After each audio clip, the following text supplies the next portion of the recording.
എല്ലാവർക്കും ആത്മനമസ്കാരം. ഇന്നത്തെ സത്സംഗം ആരംഭിക്കുകയാണ്. ഈ ഒരു കർമ്മത്തെ ആ സർവേശ്വരൻ്റെ പാദങ്ങളിൽ അർപ്പിച്ചുകൊണ്ട് നമുക്ക് ആരംഭിക്കാം. ഓം നമഃ ശിവായ. ഓം ഗും ഗുരുഭ്യോ നമഃ. ഓം നമോ നാരായണായ.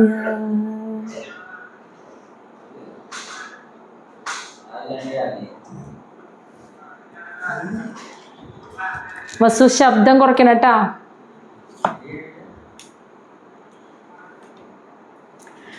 ശ്രീമദ് മഹാഭാഗവതം ചതുർത്ഥ സ്കന്ധം അധ്യായം 29 നമ്മൾ മനസ്സിലാക്കിക്കൊണ്ടിരിക്കുന്നത്. അപ്പോൾ നാരദ മഹർഷി പ്രാചീന ബർഹിസിനെ പുരഞ്ജന ചരിതം പറഞ്ഞു കൊടുത്തിട്ട് അതിൽ ഓരോ കഥാപാത്രങ്ങളുടെ തത്വം എന്താണെന്നും പൊതുവായി അതിലൂടെ പറയാൻ ഉദ്ദേശിച്ച ആ കഥയിലൂടെ പരോക്ഷമായി പറയാൻ ഉദ്ദേശിച്ച ആ ഒരു തത്വത്തെ, രഹസ്യമായി കിടക്കുന്ന ആ തത്വത്തെ കുറിച്ചും അദ്ദേഹം പറഞ്ഞു കൊടുത്തു. അപ്പം അത് പറഞ്ഞു കൊടുത്തിട്ട് കഴിഞ്ഞ ദിവസം നമ്മൾ 46 ശ്ലോകങ്ങളാണ് കണ്ടത്.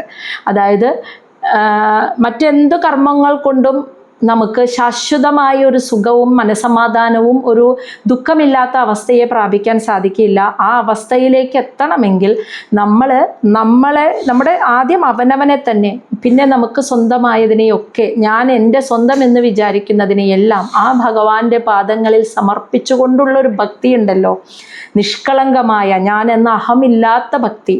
ആ ഭക്തി ഒന്നുകൊണ്ട് മാത്രമേ നമ്മുടെ ഈ പ്രശ്നങ്ങളൊക്കെ തീർക്കാൻ കഴിയുള്ളൂ.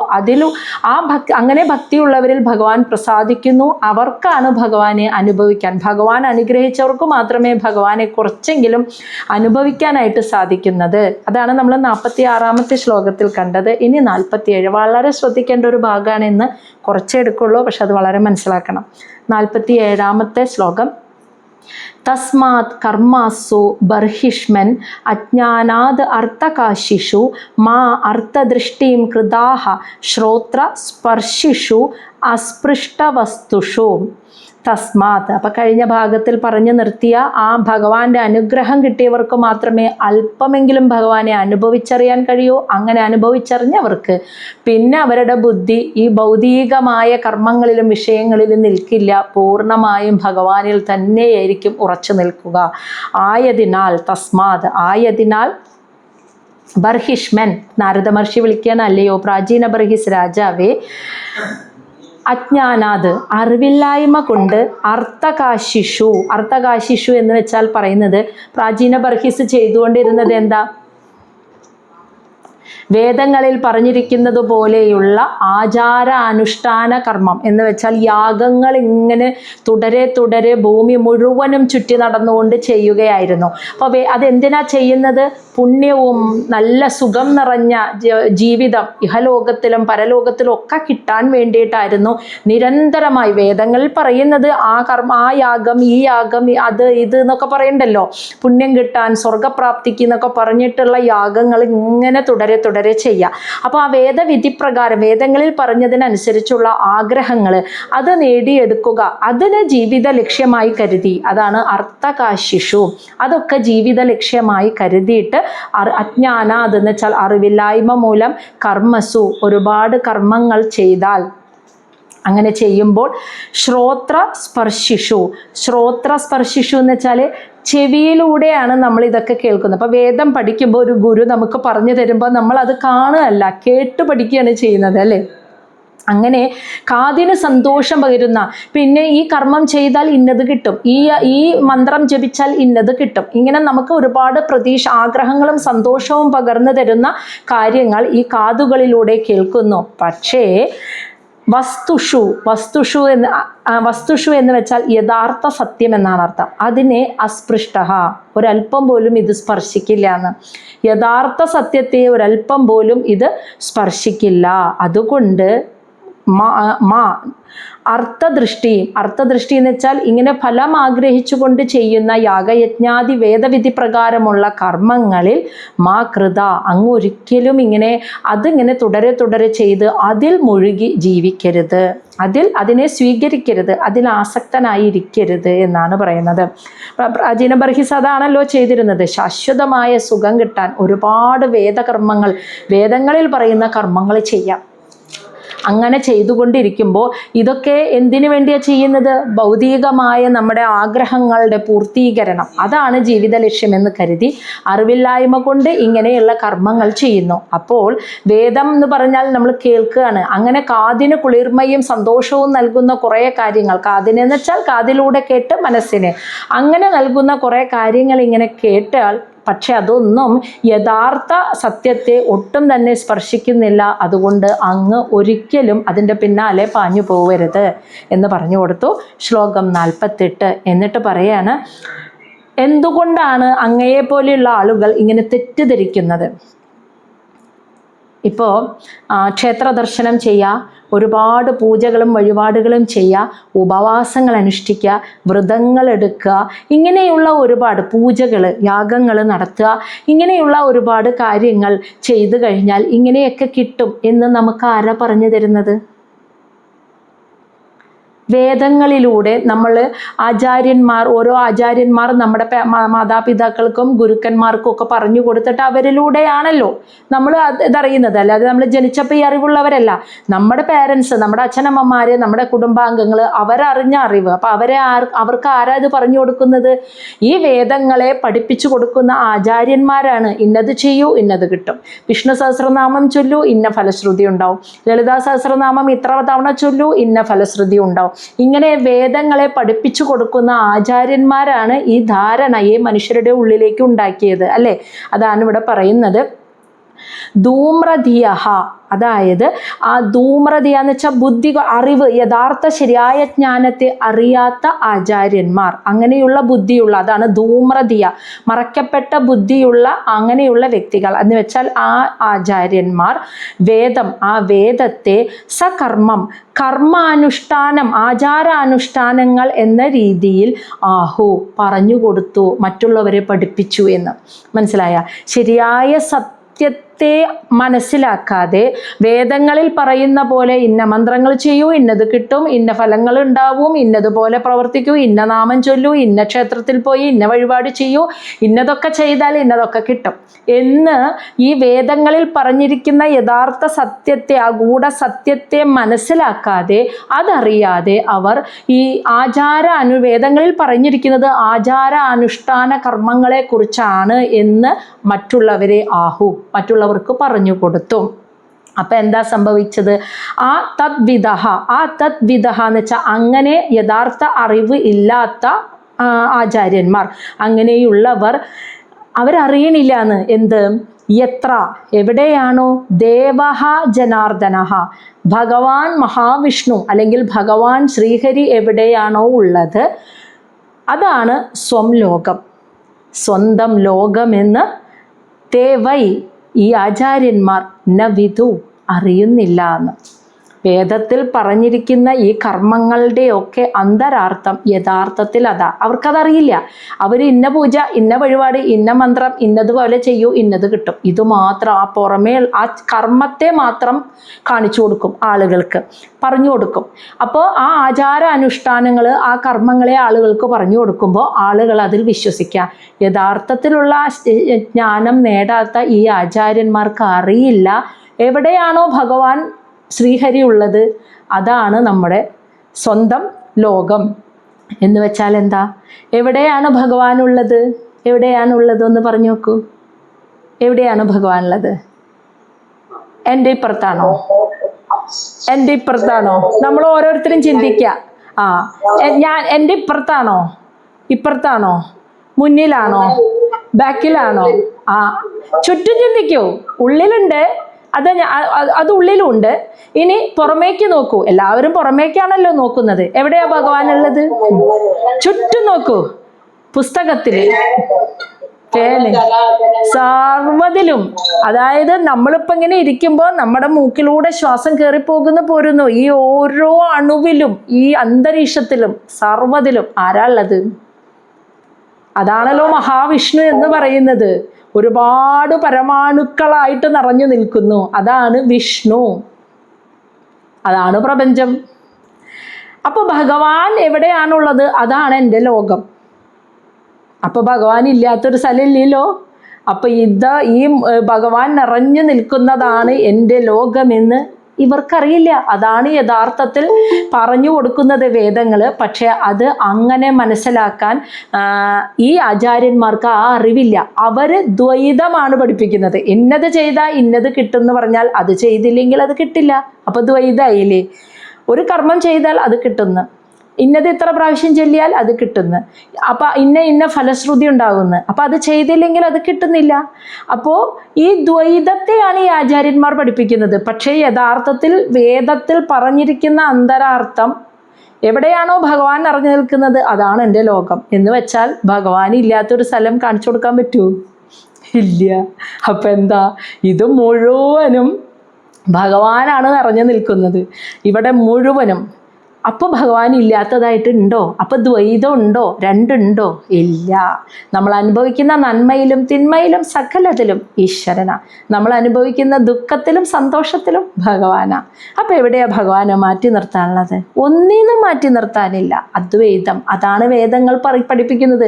പക്ഷേ ഈ ആചാര്യന്മാർ ആളുകളെ തെറ്റിദ്ധരിപ്പിച്ചുകൊണ്ട് ഇങ്ങനെയുള്ള ആചാര അനുഷ്ഠാന കർമ്മങ്ങളെ കുറിച്ച് കൂടുതൽ പ്രാധാന്യം കൊടുത്തുകൊണ്ട് മറ്റുള്ളവർക്ക് പറഞ്ഞു കൊടുക്കുമ്പോൾ, അറിവില്ലാത്ത ആചാര്യന്മാരെ അത് പറഞ്ഞു കൊടുക്കുമ്പോൾ ആളുകൾ അത് മാത്രം ആ ആചാരാനുഷ്ഠാനങ്ങളിൽ ആ കർമ്മത്തിൽ മാത്രം അവർ ശ്രദ്ധിക്കുന്നു. അത് മാത്രമേ അവർ അറിയുന്നുള്ളൂ. അതാണ് ഇവിടെ പ്രശ്നം പറ്റുന്നത് എന്ന് നാരദ മഹർഷി പറഞ്ഞു കൊടുക്കുകയാണ്.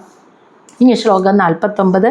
ആസ്തീര്യ ദർഭൈഹി പ്രാക് അഗ്രൈ കാർസ്നേന ക്ഷിതിമണ്ഡലം സ്തബ്ധഃ ബൃഹദ്വദാത് മാനി കർമ്മ ന അവൈഷീയത് പരം തത് കർമ്മ ഹരിദോഷം യത് സാ വിദ്യ തന്മതിഹി യയാ.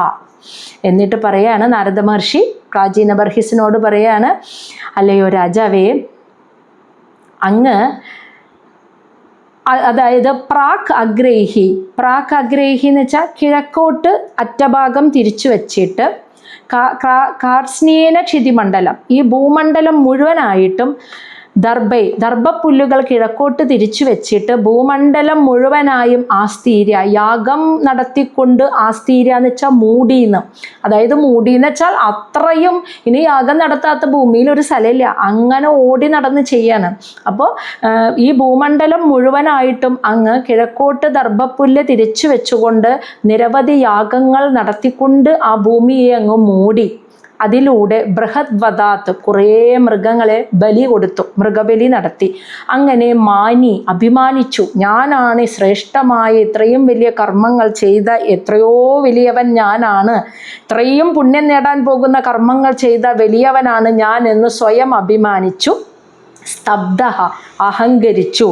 പക്ഷേ അങ്ങ് നാരദ മഹർഷി പറയാണ്, അങ്ങ് മനസ്സിലാക്കുന്നില്ല കർമ്മ എന്താണ് യഥാർത്ഥത്തിൽ ഒരു വ്യക്തിയുടെ കർമ്മം, യത് പരം എന്താണ് പരമമായ സത്യം എന്ന് ന അവേഷി, അങ്ങ് അറിഞ്ഞില്ല എന്ന്. നാരദ മഹർഷി അത് അങ്ങോട്ട് തുറന്ന് പറഞ്ഞു കൊടുത്തു. അങ്ങ് ഈ ഭൂമണ്ഡലം മുഴുവനും കിഴക്കോട്ട് ദർഭപ്പുല്ല് തിരിച്ചു വെച്ചുകൊണ്ട് നിരവധി യാഗങ്ങൾ നടത്തി, നിരവധി മൃഗങ്ങളെ ബലി കൊടുത്തു, അങ്ങനെ അഭിമാനിച്ചു, അഹങ്കരിച്ചു. പക്ഷേ ശരിക്കും എന്താണ് അങ്ങ് ചെയ്യേണ്ട കർമ്മമെന്നും എന്താണ് ആ പരമസത്യമെന്നും അങ്ങ് മനസ്സിലാക്കിയില്ല. എന്നിട്ട് പറയാണ് എന്താണ് ശരിക്ക് കർമ്മം, എന്താണ് പരമസത്യമെന്ന്. തത് കർമ്മം ഹരിതോഷം, ഭഗവാൻ ശ്രീഹരിയെ സംതൃപ്തിപ്പെടുത്തുന്നത്, സന്തോഷിപ്പിക്കുന്നത് ഏത് കർമ്മമാണോ യത്, തത് കർമ്മം, അതാണ് യഥാർത്ഥത്തിൽ ഒരുവൻ്റെ കർമ്മം. അപ്പം അതെങ്ങനെ കണ്ടുപിടിക്കുക? ഏത് കർമ്മം ചെയ്യുമ്പോഴാണ് ഭഗവാൻ സന്തോഷിക്കുക? അതായത് ആ പ്രകൃതി എന്താണോ നമുക്ക് തരുന്നത് ആ കർമ്മത്തെ, ഈശ്വര നിശ്ചയം എന്താണോ, ഈശ്വരൻ ഇച്ഛിക്കുന്ന കർമ്മം എന്താണോ ആ കർമ്മത്തെ ചെയ്യുമ്പോഴാണ് ഭഗവാൻ ശ്രീഹരി സന്തോഷിക്കുക. ആ കർമ്മമാണ് യഥാർത്ഥത്തിൽ നമ്മൾ ചെയ്യേണ്ടത്. പെട്ടെന്ന് മനസ്സിലാക്കുന്ന പുറകിലേക്ക് ചിന്തിച്ചു നോക്കൂ. ബ്രഹ്മാവ് സൃഷ്ടികർമ്മം നടത്തി വന്ന് എത്ര ചെയ്തിട്ടും അങ്ങോട്ട് ഒരു സംതൃപ്തി വരുന്നില്ല. വേണ്ട വിധത്തിൽ പ്രജാസൃഷ്ടി നടത്താൻ പറ്റുന്നില്ല, പ്രജകളെ കൊണ്ട് ഭൂമണ്ഡലം പെരുകുന്നില്ല, പ്രജകൾ നിറയുന്നില്ല. അപ്പം എവിടെയാണ് ഞാൻ ചെയ്യുന്ന പ്രവൃത്തിയിൽ ഒരു തടസ്സം, എന്താണ് ഒരു പ്രശ്നം? അദ്ദേഹം ഉടനെ തപസ് ചെയ്ത് മനസ്സ് ഏകാഗ്രമാക്കി ആ ഈശ്വരനിൽ തപസ് ചെയ്ത് മനസ്സിനെ അടക്കിയപ്പോൾ ആ ഏകാഗ്രമായ മനസ്സിൽ ഉത്തരം തെളിഞ്ഞു വന്നു. കാരണം എന്തായിരുന്നു? ഈശ്വരൻ്റെ ഇച്ഛ എന്താണോ ആ ഇച്ഛ അറിഞ്ഞ് കർമ്മം, ആ ഇച്ഛയ്ക്ക് അനുസരിച്ച് കർമ്മം ചെയ്യുമ്പോൾ ഈശ്വരൻ പ്രസാദിക്കും. അതിന് ഓപ്പോസിറ്റ് വഴിയിലൂടെ പോകുമ്പോഴാണ് തടസ്സം നേരിടുന്നത്. അപ്പോൾ അങ്ങനെ ഭഗവാൻ പ്രസാദിക്കണം. അപ്പോൾ അതിന് ഭഗവാന്റെ ഇച്ഛയറിഞ്ഞ് കർമ്മം ചെയ്യണം. അത് മനസ്സിലാക്കിയപ്പോൾ ആ ഈശ്വരേച്ഛ എന്തെന്ന് മനസ്സിലാക്കിക്കൊണ്ട് ബ്രഹ്മാവ് കർമ്മം ചെയ്യാൻ തുടങ്ങി. എന്താ ചെയ്തത്?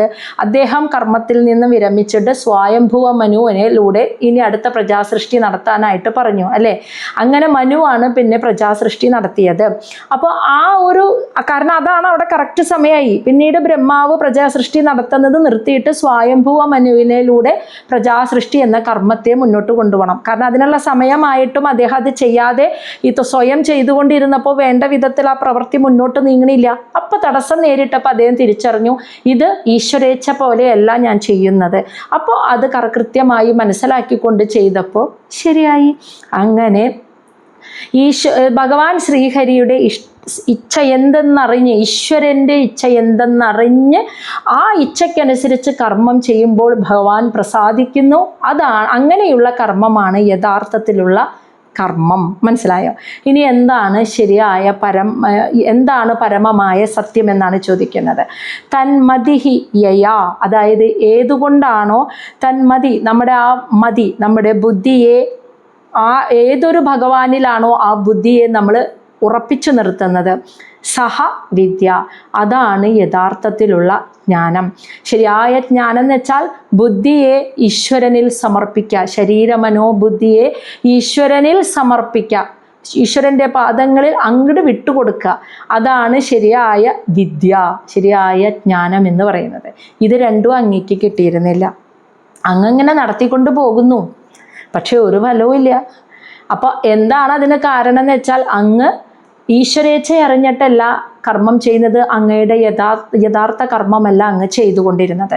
അത് ഭഗവാൻ പ്രസാദിക്കുന്ന കർമ്മം എന്താണോ എന്ന് വെച്ചാൽ ഭഗവാന്റെ ഇച്ഛയറിഞ്ഞ് കർമ്മം ചെയ്യണം. അതാണ് യഥാർത്ഥത്തിൽ ഓരോരുത്തരുടെയും കർമ്മം. ഇനി അതുപോലെ പരമസത്യം എന്തെന്ന് വെച്ചാൽ നമ്മുടെ ബുദ്ധിയെ, ശരീര മനസ്സ് ബുദ്ധി, അതാണല്ലോ ഞാൻ എന്ന് വിചാരിക്കുന്നത്, നമ്മൾ തെറ്റിദ്ധരിച്ചിരിക്കുന്നത്, നമ്മളാകുന്ന ആത്മാവ്. അപ്പോൾ അത് പൂർണ്ണമായും ആ ഭഗവാന്റെ പാദങ്ങളിൽ സമർപ്പിക്കുക. അതിനെ അവിടുന്ന് തന്നു, ഞാൻ അനുഭവിക്കുന്നു എന്ന ഭാവത്തോടെ സമർപ്പിക്കുക. ഇതാണ് യഥാർത്ഥത്തിലുള്ള ജ്ഞാനം. ഈ ജ്ഞാനം വേദങ്ങളിലൂടെ ആചാര്യന്മാർ അങ്ങയ്ക്ക് പറഞ്ഞു തന്നിട്ടില്ല. അങ്ങയോട് പുണ്യം കിട്ടാൻ കുറേ കർമ്മങ്ങൾ പറഞ്ഞു തന്നു, അങ്ങ് ഇത് ഇത്രയും നാളും ചെയ്തുകൊണ്ടിരുന്നു. പക്ഷേ ഇത്രയൊക്കെ ചെയ്താലും അങ്ങയ്ക്ക് ശരിയായ കർമ്മം എന്തെന്നും ശരിയായ ജ്ഞാനം എന്തെന്നും മനസ്സിലായില്ല. അതാണ് നാരദ മഹർഷി പറഞ്ഞു കൊടുത്തത്. ശ്ലോകം 50. ഹരിഹി ദേഹഭൃതാം ആത്മാ സ്വയം പ്രകൃതി ഈശ്വര തത്പാദമൂലം ശരണം യതഃ ക്ഷേമഃ നൃണാം ഇഹ. ഹരിഹി ദേഹഭൃതാം, ഭഗവാൻ ശ്രീഹരിയാണ് ദേഹഭൃതാം. ഈ ഭൂമിയിൽ അല്ലെങ്കിൽ ഈ ലോകങ്ങളിൽ എല്ലാ ശരീരങ്ങളിലും ഇരിക്കുന്ന ആത്മാ. ഭഗവാനാണ് എല്ലാ ശരീരത്തിലും ജീവനായി ആത്മാവായി ഇരിക്കുന്നത്. അതോടൊപ്പം ഈശ്വര, എല്ലാത്തിൻ്റെ നിയന്താവായിട്ടിരിക്കുന്നതും അതായത് ചലിപ്പിക്കുന്നതും ആ ഭഗവാൻ തന്നെ. ഇനി സ്വയം പ്രകൃതി, ഈ ശരീരങ്ങളൊക്കെ ഉണ്ടാവാൻ കാരണമായ പ്രകൃതിയായിരിക്കുന്നതും അതേ ഈശ്വരൻ തന്നെ, അതേ ഭഗവാൻ തന്നെ. അപ്പം ഭഗവാൻ തന്നെയാണ് എല്ലാവരുടെ ഉള്ളിലും ആത്മാവായിരിക്കുന്നത്, എല്ലാവരെയും ചലിപ്പിക്കുന്ന ശക്തിയായിരിക്കുന്നത്. എല്ലാ ഭൗതിക ശരീരങ്ങളും ഉണ്ടാവാനുള്ള കാരണമായ പ്രകൃതി മായയായിരിക്കുന്നതും ഭഗവാൻ തന്നെ. അപ്പോൾ പിന്നെ ആരെയാ ഡിപ്പെൻഡ് ചെയ്യണ്ടേ? തത്പാദമൂലം ശരണം, അങ്ങനെയുള്ള ഭഗവാന്റെ തൃപ്പാദങ്ങളിൽ ശരണം പ്രാപിക്കുക. യതഃ, ഇതിൽ നിന്ന് മാത്രമേ ക്ഷേമഃ, പരമമായ ക്ഷേമം, സ്വസ്തി, സമാധാനം, ശാന്തി, സന്തോഷം, നൃണ, മനുഷ്യർക്ക് ഇഹ, ഈ ലോക ജീവിതത്തിൽ സാധ്യമാവൂ. വേറെ എന്ത് പുണ്യകർമ്മം ചെയ്താലും പൂജ ചെയ്താലും ആ ഒരു നിമിഷത്തിൽ സന്തോഷം കിട്ടും. അത് കഴിഞ്ഞാൽ കഴിഞ്ഞു. വീണ്ടും പ്രശ്നങ്ങളായി. അപ്പോൾ ശാശ്വതമായ ശാന്തി ആഗ്രഹിക്കുന്നെങ്കിൽ ഞാൻ ഈ ശരീരമാണ് എന്ന ഈഗോ കളഞ്ഞിട്ട് ഈ ശരീരത്തെ, മനസ്സിനെ, ബുദ്ധിയെ സാക്ഷീഭാവത്തിലിരുന്നു കൊണ്ട് ഭഗവാന്റെ പാദങ്ങളിൽ, ഭഗവാൻ ആ പ്രകൃതി, ആ ഈശ്വരൻ്റെ പാദങ്ങളിൽ അർപ്പിക്കുക. ആ പ്രകൃതിയാണ് ഇതിനെ ചലിപ്പിക്കുന്ന ശക്തി. ഈ ശരീരങ്ങൾ ഉടലെടുക്കാനുള്ള മായയായിരിക്കുന്നതും ആ പ്രകൃതിയാണ്. അപ്പോൾ അങ്ങോട്ട് സമർപ്പിക്കാം. ഇതൊന്നുകൊണ്ട് മാത്രമേ ശാശ്വതമായ സമാധാനവും ശാന്തിയും കിട്ടുകയുള്ളൂ. ഇതാണ് സഹവൈ, ആ ഭഗവാനാണ് പ്രിയതമഃ ച ആത്മാ, നമുക്ക് ഏറ്റവും പ്രിയപ്പെട്ടവനായ ആത്മാവായി ഇരിക്കുന്നത്. യതഃ, യതഃ ആ ഭഗവാനിൽ എന്ന്, അതായത് ആ ഭഗവാനാണ് നമുക്ക് ഏറ്റവും പ്രിയപ്പെട്ട ആത്മാവായി ഇരിക്കുന്നത് എന്ന് മനസ്സിലാക്കി ആ ഭഗവാനിൽ ഉറച്ച മനസ്സുള്ളവർക്ക് അണു അഭി, ഒരല്പം പോലും ന ഭയം, ഒരു ഭയമുണ്ടാവില്ല എന്നാണ്. അയ്യോ അങ്ങനെയാവോ, ഇങ്ങനെയാവോ, ഒരു ചോദ്യവും ഇല്ല. ഇങ്ങനെ എന്തിനാ വന്നേ, അങ്ങനെ എന്തിനാ വന്നേ, ഒരു ചോദ്യവും ഇല്ല. കാരണം മറ്റെന്തിനേക്കാളും നമുക്ക് ഏറ്റവും പ്രിയപ്പെട്ടവൻ, നമ്മൾ ഓരോരുത്തരും വിചാരിക്കേണ്ടത് ഏറ്റവും പ്രിയപ്പെട്ടവൻ. നമ്മൾ കഥ എന്താ പഠിപ്പിച്ചേ? ആരംഭം തൊട്ട് അവസാനം വരെ കൂടെയുള്ള ആത്മാർത്ഥ സുഹൃത്ത്. അത്രത്തോളം വരില്ല എന്ന് വേറെ ആരും. അപ്പോൾ നമുക്ക് ഏറ്റവും പ്രിയപ്പെട്ട ആ സുഹൃത്തും ആത്മാവുമായിരിക്കുന്നത് എൻ്റെ ഭഗവാനാണെന്ന് ആരറിയുന്നുവോ അവന് ഒരല്പം പോലും ദുഃഖമോ ഭയമോ മനസ്സിലുണ്ടാവില്ല. അപ്പോൾ ആ ഭഗവാൻ എന്താണോ തരുന്നത് അതവന് സന്തോഷമാണ്. കാരണം ഏറ്റവും പ്രിയപ്പെട്ട ആൾ തരുന്നതാ. അപ്പം അതാണ് എനിക്ക് ഏറ്റവും നല്ലത് എന്നറിഞ്ഞാണ് തരുന്നത്. അങ്ങനെ സ്വീകരിക്കുമ്പോൾ വളരെ ഒരു ഭയമോ ദുഃഖമോ മനസ്സിലുണ്ടാവില്ല. ഇത് വേദസഹ, ആരാണോ അറിയുന്നത്, വൈ വിദ്വാൻ, അവനെയാണ് വിദ്വാൻ അല്ലെങ്കിൽ ജ്ഞാനി എന്ന് വിളിക്കുന്നത്. യഹ, ആരാണോ വിദ്വാൻ, അങ്ങനെയുള്ള വിദ്വാനാവുന്നത് അവനാണ് സഹ, അവനാണ് ഗുരു, അവനാണ് ഗുരു എന്ന് വിളിക്കുന്നത്.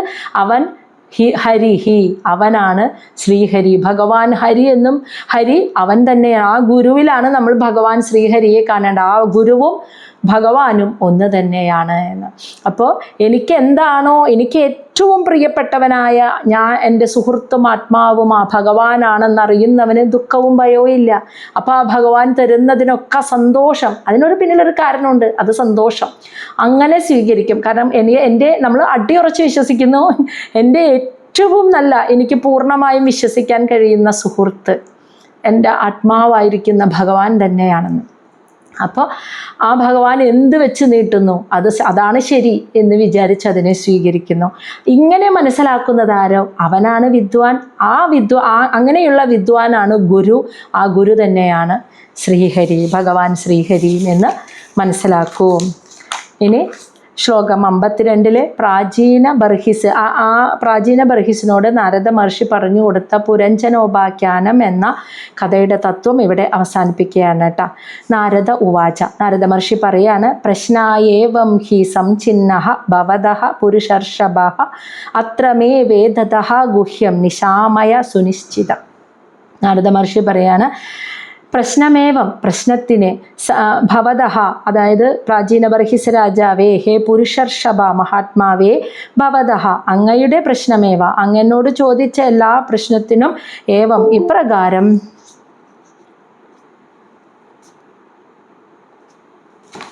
ഇപ്രകാരം സംചിന്നഃ ഞാൻ ഉത്തരം നൽകിയിരിക്കുന്നു. ആ സംശയങ്ങൾ, ആ ചോദ്യത്തിനുള്ള ഉത്തരം നൽകി ഞാനത് പരിഹരിച്ചിരിക്കുന്നു. ഇനി അത്ര, ഈ ഒരു കാര്യത്തിൽ മേ വദതഃ എന്ന് വെച്ചാൽ ഞാൻ പറയുന്നു, ഗുഹ്യം, വളരെ ഗുഹ്യമായിട്ടുള്ള, സുനിശ്ചിതം, പൂർണ്ണമായും എനിക്ക് ഉറപ്പുള്ള, വളരെ ഗുഹ്യമായതെന്ന് വെച്ചാൽ രഹസ്യമായ ഈ ഒരു കാര്യത്തെ ഞാൻ ഒന്നുകൂടി മേ വദതഃ ഞാൻ പറഞ്ഞു തരുന്നു, അവിടുന്ന് നിശാമയ ശ്രദ്ധയോടെ കേട്ടോളൂ എന്ന്. അപ്പോൾ അങ്ങയുടെ ചോദ്യത്തിന് ഞാൻ ഉത്തരം നൽകിയിരിക്കുന്നു വളരെ ഭംഗിയായിട്ട്. ഇനി ഈ ഒരു കാര്യത്തിൻ്റെ ഉള്ളിലുള്ള ഈ ഒരു രഹസ്യത്തെ ഞാൻ ഒന്നും കൂടി പൂർണ്ണമായും ഉറപ്പുള്ള ഈ ഒരു കാര്യത്തെ ഞാൻ ഒന്നുകൂടി അങ്ങേക്ക് പറഞ്ഞു തരുന്നു, അങ്ങ് അത് ശ്രദ്ധയോടെ കേട്ടുകൊള്ളൂ. അപ്പോൾ പുരഞ്ജന രാജാവിൻ്റെ കഥ കൂടാതെ മറ്റൊരു ചെറിയൊരു ഉദാഹരണത്തിലൂടെ ഇതിനെ ഒന്നും കൂടി അങ്ങോട്ട് പ്രാചീന ബർഹിസിൻ്റെ ഉള്ളിൽ അതിനെ ഒന്നും കൂടി അങ്ങോട്ട് ഉറപ്പിക്കുകയാണ് കേട്ടോ. അപ്പോൾ ഒന്നും കൂടി പൂർണ്ണമായും എനിക്ക് ഉറപ്പുള്ള ഈ ഒരു രഹസ്യത്തെ ഞാൻ ഒന്നും കൂടി അങ്ങേക്ക് പറഞ്ഞു തരാൻ പോവാണ് ഒരു ഉദാഹരണത്തിലൂടെ. അങ്ങ് വളരെ ശ്രദ്ധയോടുകൂടി കേട്ടോളൂ, കാരണം കേൾക്കുന്ന ആളിൻ്റെ ഉള്ളിൽ പതിയണം. അതിന് വേണ്ടിയിട്ടാണ് നാരദ മഹർഷി റിപ്പീറ്റ് അതിനെ ഇങ്ങനെ പല പല ഉദാഹരണങ്ങളിലൂടെ അവതരിപ്പിക്കുന്നത്. അപ്പോൾ ഒന്നും കൂടി ഒരു ഉദാഹരണം പറയാനിട്ടാ വളരെ ശ്രദ്ധയോടെ കേട്ടുകൊള്ളുക എന്ന് നാരദ മഹർഷി പറഞ്ഞു പ്രാചീന ബർഹിസിനോട്. ഇനി ആ ഉദാഹരണമാണ് കേട്ടോ, കേട്ടോളൂ. ക്ഷുദ്രം ചരം സുമനസാം ശരണേ മിതിത്വാ രക്തം ഷഡംഗ്രി ഗണസാമസു ഷഡംഗ്രി ഗണസാമസു ലുബ്ധകർണം അഗ്രേ വൃഗാൻ അസുതൃഭഃ അവിഗണയ്യ യാന്തം പൃഷ്ഠേ മൃഗയ ലുബ്ധക ബാണഭിന്നം ക്ഷുദ്രചരം സുമനസാം ശരണേം മിതിത്വാ രക്തം ഷഡംഗ്രിഗണസാമസു ലുബ്ധകർണം അഗ്രേ വൃഗാൻ അസൂതൃഭഃ അവിഗണയ്യ യാന്തം പൃഷ്ഠേ മൃഗയ ലുബ്ധക ബാണഭിന്നം. ഒരു ചെറിയ ഉദാഹരണ കഥയാണ് കേട്ടോ. ക്ഷുദ്രം ചരം എന്ന് വെച്ചാൽ ഇങ്ങനെ പുല്ലുമേഞ്ഞ് നടക്കുക. സുമനസാം മനോഹരമായ ഒരു ഉദ്യാനത്തിൽ ശരണേ അതിൻ്റെ സംരക്ഷണത്തിൽ, മനോഹരമായ ഒരു ഉദ്യാനം അതിൻ്റെ സംരക്ഷണത്തിൽ ഒരു മൃഗം, ഏത് മൃഗമാണെന്ന് ഇവിടെ പറഞ്ഞിട്ടില്ല, നമുക്കൊരു പുല്ലുമേഞ്ഞ് തിന്നുക എന്ന് പറയുമ്പോൾ നമുക്കൊരു മാനിനെ വിചാരിക്കാം. മനോഹരമായ ഒരു ഉദ്യാനത്തിൻ്റെ സംരക്ഷണത്തിൽ ഒരു മാൻകുട്ടി ഇങ്ങനെ പുല്ലുമേഞ്ഞ് നടക്കുന്നോട്ടാ. ആ മേഞ്ഞ് നടക്കുന്നതിൻ്റെ ഒപ്പം തന്നെ മിതിത്വ സ്വന്തം ഭാര്യ, അതായത് പെൺമാനിനോടൊപ്പം അത് ഇണചേരുകയും ചെയ്യുന്നുണ്ട്. അപ്പോൾ പുല്ലുമേയുന്നുണ്ട്, പെൺമാനിനോടൊപ്പം ഇണചേരുന്നുണ്ട്. രക്തം അതിൽ വളരെ ആസക്തിയിൽ അതിൽ മുഴുകിയിട്ടാണ് കഴിയുന്നത്. ആ സുഖത്തെയും കൂടി അനുഭവിച്ച് അതിലും മുഴുകി ആസക്തനായി കഴിയുന്നു. അപ്പോൾ ആ രണ്ട് കാര്യങ്ങളും ചെയ്യുന്നു. ഇനി അതിൻ്റോടൊപ്പം തന്നെ ഷഡംഗ്രി ഗണസാമസു ലുബ്ധകർണം. ഷഡംഗ്രി തേനീച്ചകളുടെ കൂട്ടുണ്ടല്ലോ, ഗണം, ആ കൂട്ടത്തിൻ്റെ സാമസു അതായത് അവരുടെ പാട്ടിനെ ലുബ്ധകർണം ശ്രദ്ധയോടുകൂടി കാതുകളോടെ കേട്ട് ഇങ്ങനെ അതിലും ആകൃഷ്ടനാവുന്നുണ്ട്. അപ്പോൾ പുല്ലുമേയുന്നു, ഇണചേരുന്നു, അതിലും ആസക്തിയിരിക്കുന്നു. അതോടൊപ്പം ആ ഉദ്യാനത്തിലെ തേനീച്ച കൂട്ടങ്ങളുടെ പാട്ടുകളും ഇങ്ങനെ ശ്രദ്ധയോടെ കേട്ട് അതിലേക്കും ആകർഷണം വരുന്നുണ്ട്. ഈ സമയം അഗ്രേ ഈ മാൻകുട്ടിയുടെ മുന്നിൽ വൃഗാൻ എന്ന് വെച്ചാൽ കടുവകൾ, അത് അസുതൃഭഃ അതായത് മറ്റു പ്രാണികളെ കൊന്നു തിന്ന് ജീവിക്കുന്ന കടുവകൾ, അതാണ് അസുതൃഭഃ. മറ്റുള്ളവരുടെ ജീവിതത്തെ കവർന്നെടുത്ത് ജീവിക്കുന്ന കടുവകൾ. അത് ഈ മാനിൻ്റെ അഗ്രേ മുൻപിൽ വരുന്നത് അവിഗണയ്യ അത് കാണുന്നില്ല എന്ന് മാൻ. അപകടം മുന്നിൽ വരുന്നുണ്ട്, അതിനെ പിടിച്ചു തിന്നാൻ പോകുന്ന കടുവകൾ, മറ്റുള്ള ജീവികളെ കൊന്നു തിന്നുന്ന കടുവകൾ ഈ മാനിൻ്റെ മുന്നിലേക്ക് കടന്നു വരും എന്നുള്ളത് അത് ചിന്തിക്കുന്നില്ല. അതാണ് അവിഗണയ്യ, അതിനെ അവഗണിക്കുന്നു, അത് ശ്രദ്ധിക്കുന്നില്ല. അങ്ങനെ പൃഷ്ഠേ ഈ മാനിൻ്റെ പിൻഭാഗത്ത് ലുബ്ധക ബാണഭിന്നം ഒരു വേടൻ തൊടുത്തുവിടുന്ന അസ്ത്രം വന്നിങ്ങനെ തുളച്ചു കയറുകയും ചെയ്യുമ്പോഴും മൃഗം അതായത് ആ മാൻ യാന്തം ഇങ്ങനെ ഈ ഒരു ഉദ്യാനത്തിൽ ഇങ്ങനെ ചുറ്റിത്തിരിയുന്നത് മൃഗയ അങ്ങ് മനസ്സിലൊന്ന് സങ്കല്പിച്ചു നോക്കൂ എന്ന്. അതായത് നാരദ മഹർഷി ബർഹിസിനോട് പറഞ്ഞ എന്താ, ഒരു മനോഹരമായ ഉദ്യാനം, ആ ഉദ്യാനത്തിൽ ഒരു മൃഗം ഇങ്ങനെ പുല്ലുമേഞ്ഞ് നടക്കുന്നു, ഒപ്പം അതിൻ്റെ പെൺമൃഗത്തോടൊപ്പം അത് ഇണചേരുന്നു, അതിൻ്റെ ആസക്തിയിലും കഴിയുന്നു. ഇതിൻ്റെ ഇടയിൽ തേനീച്ച കൂട്ടങ്ങളുടെ പാട്ടുകൾ ഇങ്ങനെ നല്ലോണം ആസ്വദിക്കുന്നുണ്ട്, അതിലേക്കും കാതുകൾ ശ്രദ്ധിക്കുന്നുണ്ട്, അതും ആസ്വദിക്കുന്നുണ്ട്. ഇങ്ങനെ സുഖമായിട്ട് ഈ ഉദ്യാനത്തിൽ ചുറ്റിത്തിരിഞ്ഞ് ജീവിക്കുമ്പോൾ തൻ്റെ മുന്നിൽ മറ്റുള്ളവയെ കൊന്നു തിന്ന് ജീവിക്കുന്ന കടുവകൾ മുന്നിൽ വന്ന് പെടും, അത് ശ്രദ്ധിക്കണം എന്ന് ആൾ ചിന്തിക്കുന്നു പോലുമില്ല. മനസ്സിലായ? അതിനെയൊന്നും അവഗണിച്ച് വിടുക, അതൊന്നും ആലോചിക്കുന്നില്ല. കാരണം ഈ പെൺമൃഗത്തോടൊപ്പം രമിച്ചും ഈ മൂളിപ്പാട്ട് ആസ്വദിച്ചും പുല്ലുമേഞ്ഞും സുഖമായി ജീവിക്കുന്നതിൻ്റെ ഇടയിൽ പെട്ടെന്നൊരു അപകടം മുന്നിലേക്ക് വരുമെന്ന് ചിന്തിക്കുന്നു പോലുമില്ല. അങ്ങനെ ജീവിക്കുന്നതിൻ്റെ ഇടയിലും വേട്ടക്കാർ വന്നു കഴിഞ്ഞ് അവരുടെ അസ്ത്രങ്ങൾ ഈ മാനിൻ്റെ പുറകിൽ വന്ന് തറയ്ക്കുക. ഇങ്ങനെ സുഖമായി ജീവിക്കുന്നതിൻ്റെ ഇടയിൽ ഈ മാനിൻ്റെ പുറകിൽ വേട്ടക്കാരൻ്റെ ശരം വന്ന് തുളച്ചു കയറുകയാണ്. അങ്ങനെ തുളച്ചു കയറുമ്പോൾ ആ മാന് ഇങ്ങനെ ഹൃദയം പിളരുന്നു. അപ്പോൾ ആ മാനിന് മനസ്സിലായി കഴിഞ്ഞു ഞാൻ അവസാനിക്കാറായിരുന്നു. അപ്പോൾ ആ മാനിന് മനസ്സിന് ആ മൃഗത്തിന് മനസ്സിന് ഭയങ്കര വിഷമം തോന്നുന്നു. ഇതൊന്ന് മൃഗയ അങ്ങ് മനസ്സിലൊന്ന് സങ്കല്പിക്കുമെന്ന്, ആ അവസ്ഥയെ ഒന്ന് മനസ്സിൽ സങ്കല്പിക്കും. അപ്പം നമ്മളും അതൊന്ന് മനസ്സിൽ ഇതെല്ലാം ഇങ്ങനെയുള്ള എല്ലാം അനുഭവിച്ച് ഇങ്ങനെ സുഖമായി കഴിയുന്നതിൻ്റെ ഇടയിൽ മറ്റും കടുവ മുന്നിൽ വരുന്നും ചിന്തിക്കണില്ല. അങ്ങനെ ജീവിക്കുന്നതിൻ്റെ ഇടയിൽ പെട്ടെന്ന് വേട്ടക്കാരൻ്റെ ശരം വന്ന് പുറകിൽ വന്ന് തറച്ച് മനസ്സ് പിളർന്നു കിടക്കുന്ന മാനിനെ മനസ്സിലൊന്ന് ചിന്തിച്ചു നോക്കൂ എന്ന് പ്രാചീന ബർഹിസിനോട് പറഞ്ഞോട്ടാ. ഇനി ഈ പറഞ്ഞതിൻ്റെ തത്വം എന്തെന്നാണ് അടുത്ത 54-ാമത്തെ ശ്ലോകത്തിൽ പറയുന്നത്. കുറച്ച് നീണ്ട ശ്ലോകമാണ്, അത് ആദ്യം തന്നെ ഞാൻ ശ്ലോകം വായിക്കാട്ടോ. സുമനഃ സമധർമ്മണാം സ്ത്രീണാം ശരണാശ്രമേ പുഷ്പ മധുഗന്ധവത് ക്ഷുദ്രതമം കാമ്യകർമ്മ വിഭാഗജം കാമസുഖലവം ജൈഹ്വ ഔപസ്ത്യാദി വിജിന്വന്തം മിഥുനീഭൂയ തത് അഭിനിവേശിത മനസം ഷഡംഗ്രിഗണസാമഗീതവത് അതിമനോഹര വനിത ആദിജന ആലാപേഷു അതിതരാം അതിപ്രലോഭിത കർണം അഗ്രേ വൃഗയൂതവത് ആത്മന ആയുർഹരദഃ അഹഹ രാത്രാൻ താൻ കാലലവ വിശേഷാൻ അവിഗണയ്യ ഗൃഹേഷു വിഹരന്തം പൃഷ്ടത ഏവ പരോക്ഷ അനുപ്രവർത്തഃ ലുബ്ധക കൃതാന്ത അന്തഃ ശരേണ യം ഇഹ പരാവിദ്യതി തം ഇമം ആത്മാനം അഹോരാജൻ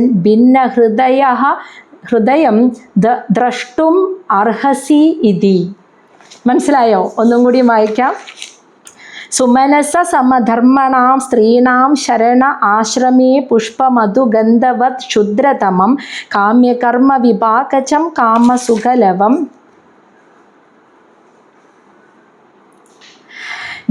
ജൈഹ്വ ഔപസ്ത്യാദി വിജിനന്ത്വം മിഥുനീഭൂയാത് അഭിനിവേശിത മാനസം ഷഡംഗ്രിഗണ സാമഗീതവത് അതിമനോഹര വനിതാദിജന ആലാപേഷു അതിതരാം അതിപ്രലോഭിത കർണം അഗ്രേ വൃഗയൂതവത് ആത്മന ആയുർഹരദഃ അഹോരാത്രാൻ അഹഹ രാത്രാൻ താൻ കാലലവ വിശേഷാൻ അവിഗണയ്യ ഗൃഹേഷു വിഹരന്തം പൃഷ്ടത ഏവ പരോക്ഷ അനുപ്രവൃത്തോ ലുബ്ധക കൃതാന്ത അന്ത ശരേണയം ഇഹ പരാവിദ്യതി തമിമം ആത്മാനം അഹോരാജൻ ഭിന്നഹൃദയഃ ദ്രഷ്ടും അർഹസി ഇതി. അപ്പം തൊട്ട് മുന്നേ പറഞ്ഞ ആ ഒരു മൃഗം അതിനെ മനസ്സിൽ സങ്കല്പിച്ചുകൊണ്ട് കേട്ടോളൂ. സുമന പുഷ്പങ്ങൾ, സമധർമ്മണാം അതുപോലെ മനോഹരമായ പൂക്കൾ പോലെയുള്ള സ്ത്രീകൾ എന്ന് വെച്ചാൽ ഭാര്യയാണ് ഉദ്ദേശിക്കുന്നത് കേട്ടോ. ഭാര്യ ശരണ ആശ്രമേ അവർ വസിക്കുന്ന ആശ്രമം എന്ന് വെച്ചാൽ വീട്. ഗൃഹസ്ഥാശ്രമ ജീവിതം നയിക്കുന്ന ഒരു പുരുഷനെ കുറിച്ചാണ് ഇവിടെ പറയുന്നത്. അപ്പോൾ പുഷ്പങ്ങളെ പോലെ മനോഹരമായ സ്ത്രീ ഭാര്യയായിരിക്കുമ്പോൾ അവരോടൊപ്പം അവർ വസിക്കുന്ന വീട്ടിൽ പുഷ്പമധുഗന്ധവത്ത് പുഷ്പത്തിൽ നിന്നും വരുന്ന മധു തേനുപോലെയുള്ള നല്ല സുഗന്ധം, അത് ക്ഷുദ്രതമം കുറച്ച് നേരത്തേക്ക് ആ മണം നിൽക്കുകയുള്ളൂ, നമുക്ക് ആസ്വദിക്കാൻ പറ്റുള്ളൂ. അങ്ങനെയുള്ള മണം ആസ്വദിച്ച് അങ്ങനെ കാമ്യകർമ്മ വിഭാഗജം, അതായത് എന്ന് വെച്ചാൽ എന്താ അർത്ഥം?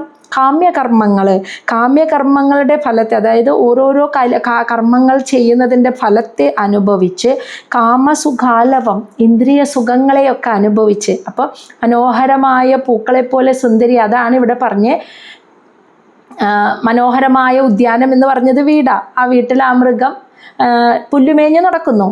അതോടൊപ്പം ഭാര്യയോടൊപ്പം രമിക്കുന്നു. അതിനെയാണ് ഇവിടെ വർണ്ണിക്കുന്നത്.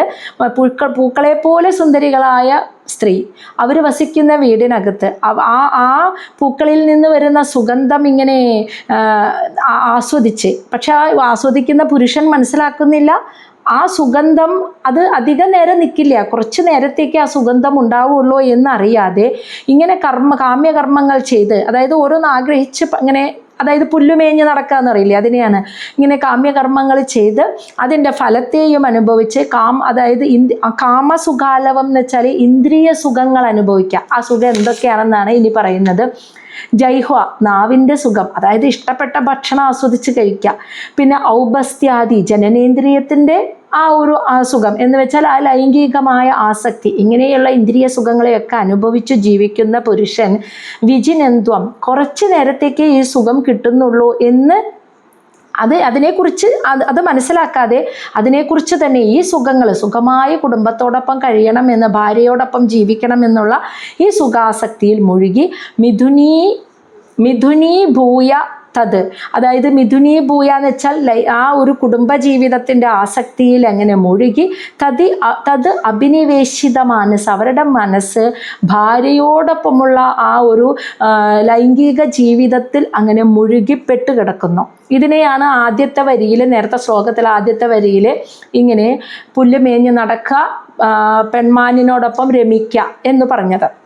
അപ്പോൾ സ്ത്രീ പുഷ്പം പോലെ സുന്ദരികളായ സ്ത്രീ വസിക്കുന്ന വീട്ടിൽ ഗൃഹസ്ഥാശ്രമ ജീവിതം നയിക്കുന്ന ഭർത്താവായിരിക്കുന്ന പുരുഷൻ ആ പുഷ്പങ്ങളിൽ നിന്ന് വരുന്ന തേൻ ആസ്വദിച്ച്, ഇത് കുറച്ച് നേരത്തേക്ക് ഉണ്ടാവുള്ളൂ എന്ന് ആ സമയത്ത് ചിന്തിക്കുന്നില്ല. അങ്ങനെ ഈ ഒരു കാമ്യകർമ്മങ്ങൾ എന്ന് വെച്ചാൽ പുല്ലുമേഞ്ഞ് നടക്കുക, കുടുംബത്തിന് വേണ്ട കാര്യങ്ങൾ പണിയെടുക്കുക, പൈസ കൊണ്ടുവരിക, സുഖമായിട്ട് ജീവിക്കുക, അങ്ങനെയുള്ള കർമ്മങ്ങൾ ചെയ്ത് അതിൻ്റെ കർമ്മഫലത്തെ അനുഭവിച്ച് ഒപ്പം ഇന്ദ്രിയ സുഖം, നല്ല നല്ല ഭക്ഷണം കഴിക്കുക, അതോടൊപ്പം ലൈംഗിക ജീവിതം നയിക്കുക, അതിനെയൊക്കെ സുഖിച്ച് ജീവിക്കണം എന്ന് മാത്രം ചിന്തിക്കുന്നു. അപ്പം എന്താ, ഇത് ശാശ്വതമായ സന്തോഷത്തെ എനിക്ക് തരുന്നില്ല എന്ന് മനസ്സിലാക്കാതെ ഇതിലിങ്ങനെ അഭിനിവേശം, ഇതിലിങ്ങനെ മുഴുകി ജീവിക്കുന്നു. അതോടൊപ്പം പുരുഷൻ നേരത്തെ പറഞ്ഞതിൽ പിന്നെന്താ, ഈ തേനീച്ചക്കൂട്ടങ്ങളുടെ പാട്ടും ശ്രദ്ധയോടെ ആകർഷിക്കുന്നുണ്ട്. അവൻ്റെ മനസ്സ് അതിലും പെടുന്നുണ്ട് എന്ന് പറഞ്ഞില്ലേ, അതാണ് ഇവിടെ വിവരിക്കുന്നത്. ഇനി ഷഡംഗ്രിഗണ സാമഗീതവത്ത്, അതായത് തേനീച്ചക്കൂട്ടങ്ങൾ പാടുന്ന മനോഹരമായ പാട്ട്, അത് അതിമനോഹരം, അത്രയും മനോഹരമായ പാട്ടാണ്. എന്ന് വെച്ചാൽ വനിത, ഭാര്യ ആദിജന, മുതലായ ജനങ്ങൾ എന്ന് വെച്ചാൽ ഭാര്യ, മക്കള്, ഇവർ പറയുന്ന ആലാപേഷു, ഇവരുടെ സംസാരങ്ങൾ അതിപ്രലോഭിതം, അതിമനോഹരമായ ഇവരുടെ സംഭാഷണങ്ങളാൽ ഈ പുരുഷൻ അതിലും പ്രലോഭിപ്പിക്കപ്പെടുന്നു, അതിലേക്കും ആകർഷിക്കപ്പെടുന്നു. അപ്പോൾ ഭാര്യയോടുള്ള ആസക്തി, ജോലി ചെയ്ത് കുടുംബം പോറ്റി കുറേ സുഖാനുഭവിക്കണം എന്നുള്ള ചിന്ത, അതുമാത്രമല്ല വീട്ടിലുള്ള ഭാര്യ മാത്രമല്ല മറ്റു കുടുംബാംഗങ്ങളായിരിക്കാമല്ലോ, അമ്മ, സഹോദരിമാർ, മക്കള്, ഇവരൊക്കെ സംസാരിക്കുന്ന കാര്യങ്ങൾ, ഇവരൊക്കെ പറഞ്ഞു തരുന്ന കുടുംബാന്തരീക്ഷത്തിലെ കളി, ചിരി, തമാശകൾ, ഇതൊക്കെ ഇങ്ങനെയുള്ള സന്തോഷം നിറഞ്ഞ നിമിഷങ്ങൾ, ഇതിലും ആകർഷിക്കപ്പെടുക. അതാണ് തേനീച്ചക്കൂട്ടങ്ങളുടെ ലഹളയെയും പാട്ടുകളെയും ആ മൃഗങ്ങൾ ആസ്വദിച്ച് അതിലേക്ക് ആകർഷിക്കപ്പെടുന്നുണ്ട് എന്ന് പറഞ്ഞത്. അപ്പോൾ ലൈംഗിക സുഖം, ജോലി, ഇതുകൂടാതെ വീടിനകത്തെ കുടുംബത്തിലുള്ളവരുടെ സന്തോഷങ്ങളും കളിച്ചിരികളും തമാശകളും സംഭാഷണവും ഇതിലേക്കും ആകർഷിക്കപ്പെട്ട് ജീവിക്കുന്ന പുരുഷൻ. ഇനി പറയുന്നത് എന്താ, കർണം അഗ്രേ, ഇതിലേക്ക് കർണം, അവൻ്റെ ചെവി, അതിലും ആകർഷിക്കപ്പെടുന്നു. ഇനി അടുത്തത് പറഞ്ഞത്, അപ്പോഴും അവൻ മറ്റു മൃഗങ്ങളെ കൊന്നു തിന്നുന്ന കടുവ മുന്നിൽ വരുമെന്ന് ചിന്തിക്കുന്നില്ല, അതിനെ അവഗണിക്കുന്നു എന്ന് പറഞ്ഞില്ലേ, അതാണ് അടുത്തത്. അഗ്രേ, മുന്നിൽ, മൃഗയൂതവത് ആത്മനഹ, മൃഗം എന്ന് വെച്ചാൽ ഒരു കടുവ അല്ലെങ്കിൽ ഒരു ചെന്നായ, യൂതവത്ത് എന്ന് വെച്ചാൽ അതിൻ്റെ കൂട്ടം, ആ കടുവയുടെ അല്ലെങ്കിൽ ചെന്നായകളുടെ കൂട്ടം, ആത്മനഹ ആയുർഹരതഹ, എല്ലാവരുടെയും ആയുർഹരതഹ, ജീവൻ എടുക്കുന്നതാണ്. ആരെ കണ്ടാലും കടുവക്കൂട്ടം വിടില്ല, അവരെ ആക്രമിച്ച് അവരുടെ മാംസം ഭക്ഷിക്കും. അങ്ങനെ ജീവൻ അവരുടെ ആയുസ്സിനെ എടുക്കുന്നവരാണ് ഈ കടുവക്കൂട്ടങ്ങൾ. അത് എന്ന് പറയുന്നത് അഹോഹോ രാത്രാൻ, രാത്രിയും പകലും രാത്രിയുമാണ്. താൻ കാലലവ വിശേഷാൻ എന്ന് വെച്ചാൽ കാലത്തിൻ്റെ നിമിഷങ്ങളാകുന്ന പകലും രാത്രി രാത്രിയുമാണ്, അതിനെ അവഗണിച്ചു എന്ന്. അങ്ങനെ സുഖിച്ച് ഗൃഹസ്ഥാശ്രമ ജീവിതം നയിക്കുന്ന പുരുഷൻ തൻ്റെ മുന്നിലേക്ക് പെട്ടെന്ന് ഒരു കടുവക്കൂട്ടം, അതായത് മറ്റുള്ളവരുടെ ജീവൻ അപഹരിക്കുന്ന കടുവക്കൂട്ടമാകുന്ന ആപത്ത് കയറി വരുമെന്ന് ചിന്തിക്കുന്നില്ല. എന്ന് വെച്ചാൽ കാലം, ദിനരാത്രങ്ങൾ ഇങ്ങനെ കടന്നു പോകുമ്പോൾ വാർദ്ധക്യം ഇങ്ങനെ വരും, എനിക്ക് അന്ന് ഈ ശക്തി എനിക്ക് ഉണ്ടാവില്ല എന്ന് ചിന്തിക്കുന്നില്ല. അതിനെയാണ് പറയുന്നത്, രാവും പകലുമാകുന്ന കാലത്തിൻ്റെ നിമിഷങ്ങൾ കടന്നു വരുന്നതിനെക്കുറിച്ച് ചിന്തിക്കാതെ അതിനെയൊക്കെ അവഗണിച്ച് ഇങ്ങനെ സുഖമായി ജീവിക്കണം, അതിൽ രമിച്ച് ജീവിക്കണം എന്ന് മാത്രം ചിന്തിക്കുന്നു.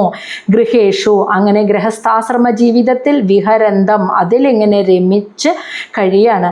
അങ്ങനെ കഴിഞ്ഞ് പൃഷ്ഠതഃ ഏവം പരോക്ഷ അനുപ്രവർത്തേ, ഈ സമയത്ത് പൃഷ്ഠതഃ, ഇവൻ്റെ പിന്നിൽ എന്താ സംഭവിച്ചതെന്ന് വെച്ചാൽ പൃഷ്ഠ പിന്നിൽ, ഈ അങ്ങനെ ജീവിക്കുന്ന പുരുഷന് പിന്നിൽ പരോക്ഷമായിട്ട് അനുപ്രവർത്ത, അതായത് അവനെ അനുപ്രവർത്ത എന്ന് വെച്ചാൽ അവനെ പിന്തുടരുന്ന ലുബ്ധക കൃത, അതായത് വേട്ടക്കാരൻ. ആ വേട്ടക്കാരൻ എന്ന് പറയുന്നത് ആരാ? മൃത്യു.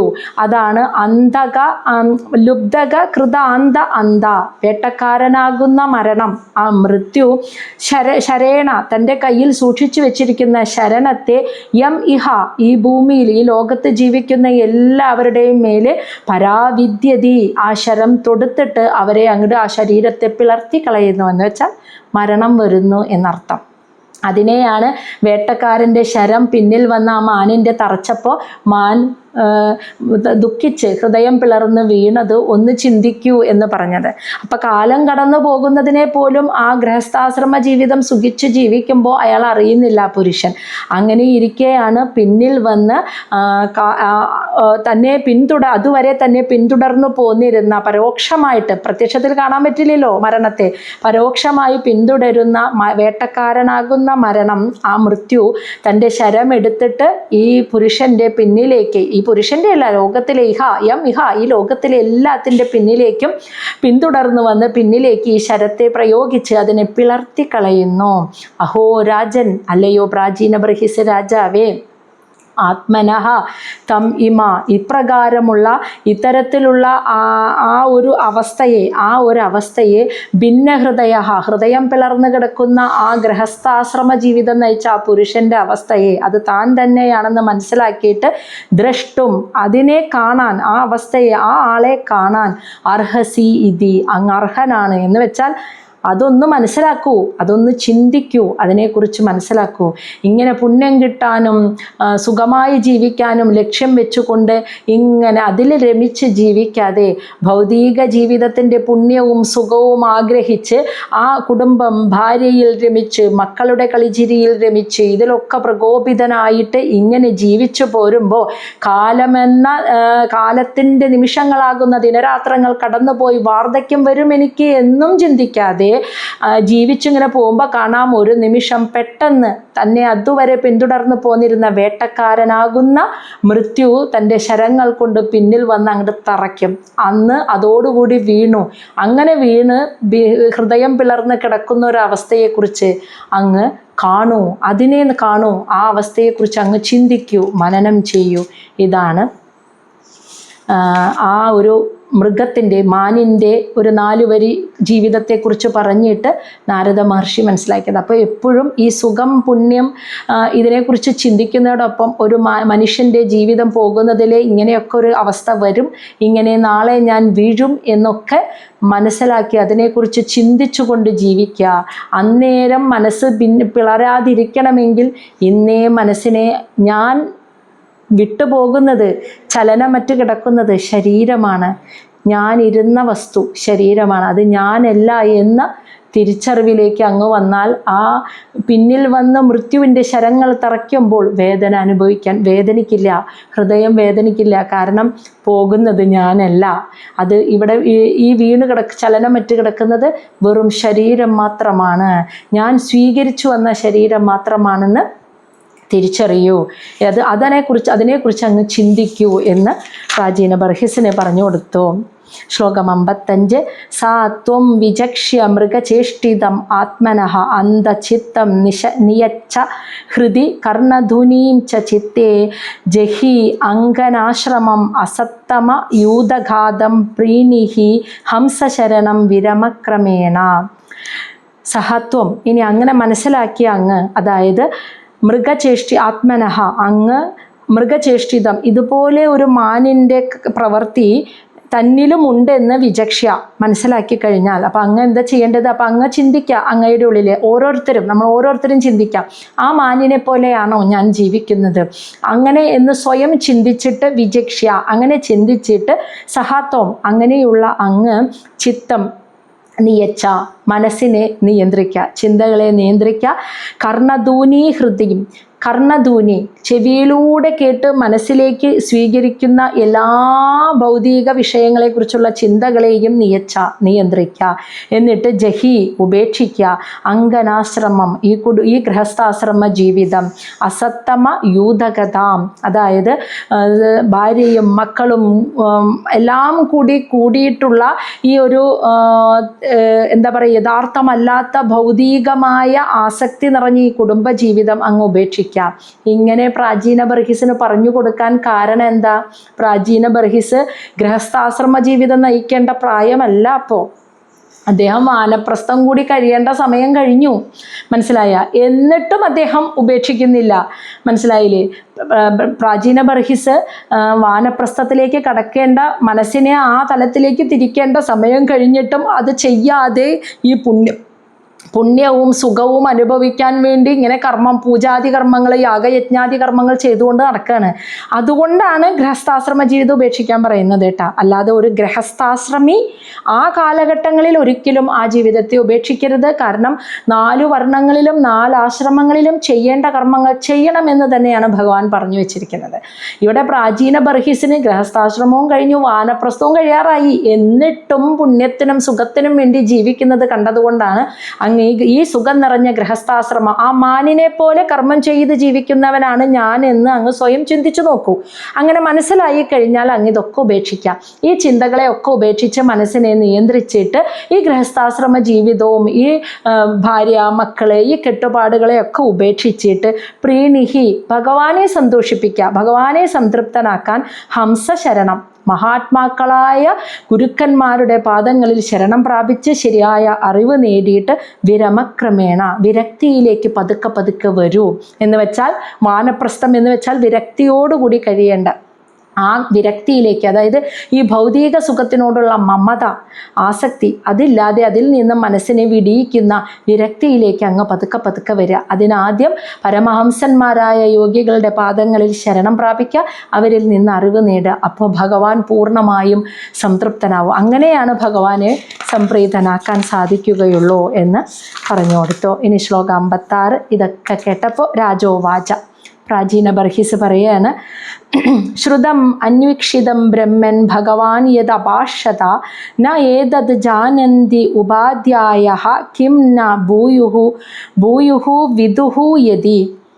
പ്രാചീന ബർഹിസ് പറയാണ് നാരദ മഹർഷിയോട്, ഹേ ബ്രഹ്മൻ, അല്ലയോ നാരദ മഹർഷിയെ, ഭഗവാനായ അങ്ങ് യദഭാഷത, എന്നോട് എന്താണോ പറഞ്ഞു തന്നത്, ശ്രുതം, അതെല്ലാം ഞാൻ ശ്രദ്ധയോടെ കേട്ടു.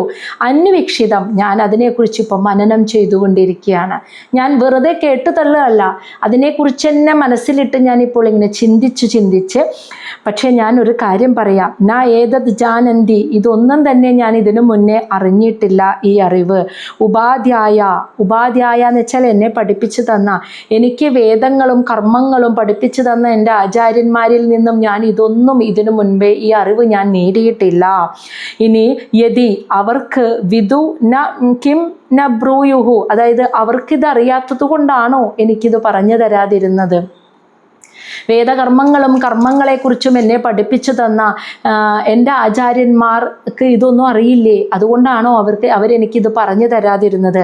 ഞാൻ ഇതുവരെ അങ്ങ് പറഞ്ഞു തന്ന അറിവ് കേട്ടിട്ടില്ല, അറിഞ്ഞിട്ടില്ല എന്ന് പറഞ്ഞു കൊടുക്കുകയാണ്. അതാണ് ഇന്നും നടക്കുന്നത് അല്ലേ? ഒരുപാട് വേദ പഠനങ്ങളും ക്ലാസ്സുകളും ഒക്കെ നടക്കുന്നുണ്ട്, പക്ഷെ അറിയേണ്ടതിനെ ആരും അറിയുന്നില്ല. ശ്ലോകം 57. സംശയഃ അത്ര തു മേ വിപ്ര സംചിന്ന തത്കൃതഃ മഹാൻ ഋഷയഃ അഭിഹി മുഹ്യന്തി യത്ര ന ഇന്ദ്രിയ വൃത്തയഃ.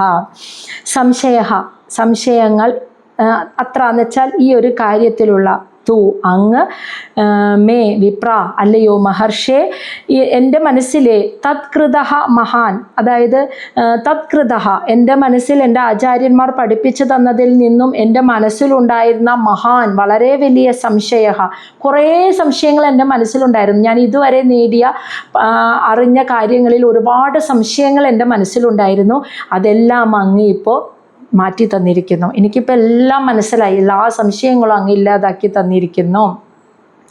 ഋഷയഃ അഭി എന്നെ പഠിപ്പിച്ചു തന്ന എൻ്റെ ഗുരുക്കന്മാർ ഋഷിമാരാണെങ്കിൽ പോലും മുഹ്യന്തി അവരും മോഹവലയത്തിൽ നിന്നും മുക്തരായിട്ടില്ല, അവരും ശരിയായ ജ്ഞാനത്തെ നേടിയിട്ടില്ല. അതുകൊണ്ടാണ് എത്ര ഈ ഒരു കാര്യത്തെ അവർ എനിക്ക് പറഞ്ഞു തരാതിരുന്നത്.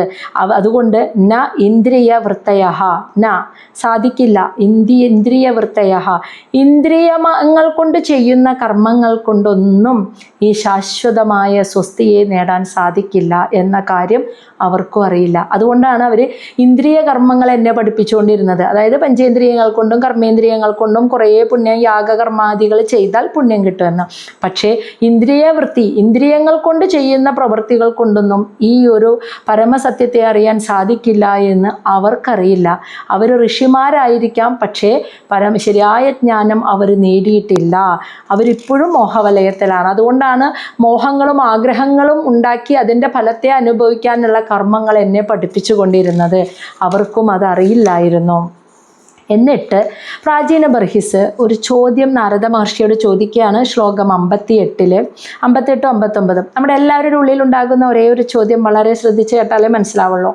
കർമാണി ആരഭതേ യേന പുമാൻ ഇഹ വിഹായതം അമൂത്ര അന്യേന ദേഹേന ജുഷ്ടാനി സ യത് അശ്നുതേ. 59-ാമത്തെ ശ്ലോകം. ഇതി വേദവിദാം വാദഃ ശ്രൂയതേ തത്ര തത്രഃ കർമ്മയത് ക്രിയതേ പ്രോക്തം പരോക്ഷം ന പ്രകാശതേ. ചോദ്യം എന്താണെന്നോ? പുമാൻ ഒരു ജീവാത്മാവ് ഇഹ ഈ ലോകത്തിലേക്ക് വരുമ്പോൾ ഏതൊരു ശരീരത്തെ സ്വീകരിച്ചാണ് വന്നിട്ട് കർമാണി ആരഭതെ കർമ്മങ്ങൾ ചെയ്യുന്നത്, അത് ഈ ഭൂമിയിൽ നിന്ന് പോകുമ്പോൾ ആ ശരീരത്തെ ഉപേക്ഷിക്കും ആണല്ലോ ആ സ്ഥൂല ശരീരത്തെ, അതാണ് വിഹായ, ആ സ്ഥൂല ശരീരത്തെ ഉപേക്ഷിക്കുന്നു. ആ മരണശേഷം ആ ജീവാത്മാവ് എന്നിട്ട് ആ ജീവാത്മാവ് പോവുമല്ലോ, ആ മൂത്ര അങ്ങനെ പരലോകത്ത് ചെല്ലുമ്പോൾ അന്യേന ദേഹേന മറ്റൊരു ദേഹം കൊണ്ടായിരിക്കണം ജുഷ്ടാനി ഈ ശരീരത്തിലിരുന്നു കൊണ്ട് ഭൂമിയിലിരുന്ന് ചെയ്ത കർമ്മത്തിൻ്റെ ഫലത്തെ, ആ ജുഷ്ടാനി എന്ന് വെച്ചാൽ കർമ്മഫലത്തെ സഹ ആ ജീവാത്മാവ് അശ്നുതേ അനുഭവിക്കുന്നത്. മനസ്സിലായില്ലേ? ഒരു ജീവാത്മാവ് ഈ ഭൂമിയിലേക്ക് വരുമ്പോൾ ഒരു ശരീരം സ്വീകരിക്കുന്നു, ഏതിൻ്റെയും മനുഷ്യൻ്റെയോ മൃഗത്തിൻ്റെയോ ഏതിൻ്റെയും ഒരു ശരീരം സ്വീകരിക്കുന്നു. എന്നിട്ട് ആ ശരീരത്തിലിരുന്ന് കർമ്മം ചെയ്യുന്നു. ഭൂമിയിൽ നിന്ന് പോകുമ്പോൾ ആ ശരീരത്തെയോട് ഉപേക്ഷിക്കുന്നു. എന്നിട്ട് വേറെ ലോകത്തേക്ക് പരലോകത്തേക്ക് പോകുമ്പോൾ, അത് ഊർധ്വലോകമാവാം അധോലോകമാവാം, പരലോകത്തേക്ക് പോകുമ്പോൾ വേറെ ശരീരം സ്വീകരിച്ചു കൊണ്ടായിരിക്കുമല്ലോ ഈ ഭൂമിയിൽ വെച്ച് ചെയ്ത കർമ്മഫലത്തെ അനുഭവിക്കുന്നത്.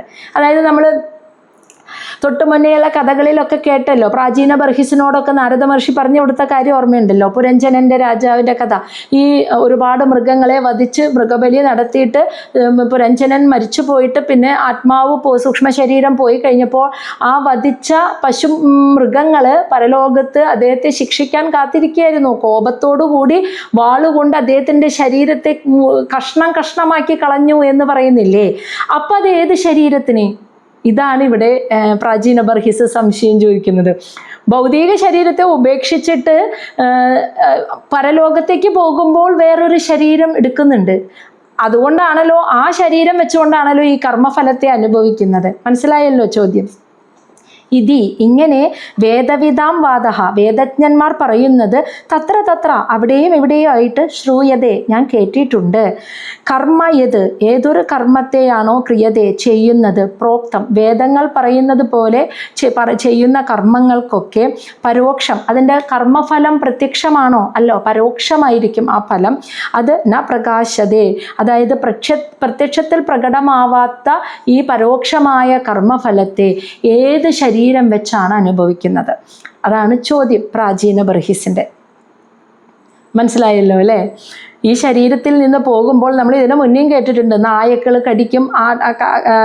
യവന രാജാവ് മൃത്യുദേവൻ വന്ന് മൃത്യുദേവൻ്റെ തോഴന്മാർ വന്ന് കൂട്ടിക്കൊണ്ട് പോണ വഴിക്ക് വലിച്ചഴയ്ക്കും, ചാട്ടവാറുകൊണ്ടടിക്കും, നായക്കൾ കടിക്കും. ഇതൊക്കെ നമ്മൾ കേട്ടിട്ടുണ്ട്. പശുക്കൾ മൃഗബലി നടത്തിയ മൃഗങ്ങൾ വാളുകൊണ്ട് ആ ശരീരത്തെ കൊത്തി ഇങ്ങനെ കീറി മുറിച്ച് കഷ്ണങ്ങളാക്കുന്നൊക്കെ പറഞ്ഞു. അപ്പോൾ പ്രാചീന ബർഹിസ് ചോദിക്കുന്നത്, ഈ ഭൂമിയിലിരുന്ന് കർമ്മം ചെയ്യാൻ ജീവാത്മാവ് ഒരു ശരീരം എടുക്കുന്നു, കർമ്മം ചെയ്യുന്നു. ഇവിടുന്ന് പോകുമ്പോൾ ആ ഭൗതിക ശരീരത്തെ ഇവിടെ ഉപേക്ഷിച്ചിരുന്നു. എന്നിട്ട് പരലോകത്തെത്തുമ്പോൾ വേറൊരു ശരീരം എടുക്കുന്നുണ്ട്. ആ ശരീരം കൊണ്ടായിരിക്കുമല്ലോ കർമ്മഫലത്തെ അനുഭവിക്കുന്നത്. അതിനെയാണല്ലോ ഈ കുത്തി കീറുക, ചാട്ടവാറ് കൊണ്ട് അടിക്കുക, വേദനിക്കുക, അതിൻ്റെയൊക്കെ വേദനകൾ അനുഭവിക്കുന്നത് ആ ശരീരം കൊണ്ടായിരിക്കുമല്ലോ എന്ന് ഞാൻ വേദജ്ഞന്മാർ പറയുന്നത് പല ഫലത്തുനിന്നും കേട്ടിട്ടുണ്ട്. അപ്പോൾ ഇങ്ങനെ വേദവിധി പ്രകാരം ഭൂമിയിൽ ജീവിച്ച് കർമ്മം ചെയ്യുന്നതിൻ്റെ കർമ്മഫലം അജ്ഞാതമാണ്. എന്താ നമുക്ക് കർമ്മഫലമായിട്ട് കിട്ടുക എന്ന് നമുക്കിപ്പോൾ പറയാൻ പറ്റുമോ? ഇല്ല, അത് പരോക്ഷമാണ്. ഈ പരോക്ഷമായ നമുക്ക് അറിയാത്ത അജ്ഞാതമായ കർമ്മഫലത്തെ ഏത് ശരീരം കൊണ്ടാണ്? അപ്പോൾ വേറെ ശരീരം സ്വീകരിക്കുകയാണോ ചെയ്യുന്നത്? എങ്ങനെയാണ്, ഏത് ശരീരം കൊണ്ടാണ് നമ്മൾ ആ കർമ്മഫലത്തെ പരലോകത്തൊക്കെ എത്തുമ്പോൾ അനുഭവിക്കുന്നത്? ഇതാണ് അദ്ദേഹത്തിൻ്റെ ചോദ്യം. നല്ല ചോദ്യമാണല്ലേ? അപ്പോൾ ശ്ലോകം 60 ഈ ഒരു ഉത്തരം കൂടിയും പറഞ്ഞിട്ട് നമുക്ക് ഇന്നത്തെ ഭാഗം നിർത്താം. അപ്പോൾ ചോദ്യത്തിൻ്റെ ഉത്തരം ഇതാണ് പറയണത് കേട്ടാ. ഏന ഏവ ആരഭതേ നാരദ ഉവാച ഏന ഏവ ആരഭതേ കർമ്മ തേന ഏവ അമൂത്ര തത്പുമാൻ ഭുങ്ക്തേഹി അവ്യവധാനേന ലിംഗേന മനസാ സ്വയം.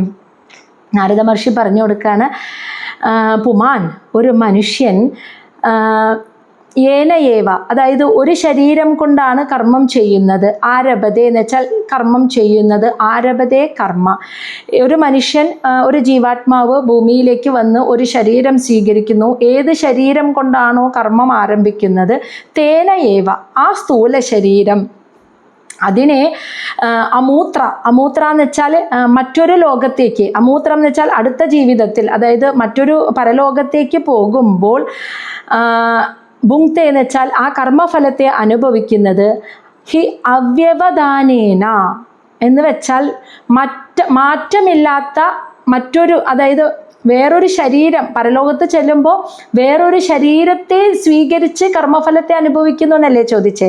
എന്നാൽ ഈ സ്ഥൂല ശരീരത്തിൽ നിന്നും മാറ്റമില്ലാത്തതാണ്, അതാണ് അവ്യവധാനേന യാതൊരു മാറ്റവുമില്ലാത്ത ലിംഗേന സൂക്ഷ്മ ശരീരത്തിലിരിക്കുന്ന മനസ്സ കൊണ്ടാണ് സ്വയം ഭുങ്ക്തേ ഇത് അനുഭവിക്കുന്നത്.